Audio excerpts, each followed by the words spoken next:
How does a baby get to speak a language fluently? He is born empty in the head, but as he grows up, he comes to communicate well with others. A baby speaks because of familiarity with the language and culture. Always listening makes his brain naturalize sounds and the rhythm of the words that make it easy for him to start. The reason that makes an immigrant in an English-speaking country able to speak well is consistent listening to the native speakers. As time passes, it becomes a habit and gradually natural.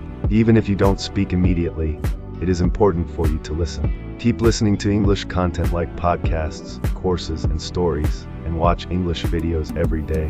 And soon you will find it natural talking English. After liking the video, please click subscribe button. Thanks for being with us.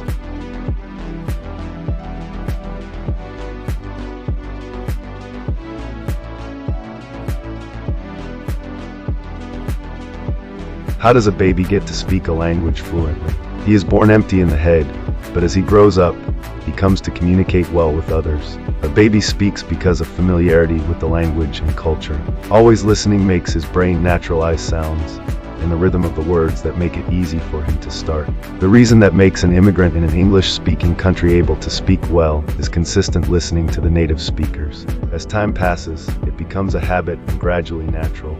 Even if you don't speak immediately, it is important for you to listen. Keep listening to English content like podcasts, courses, and stories, and watch English videos every day. And soon you will find it natural talking English. After liking the video, please click subscribe button. Thanks for being with us.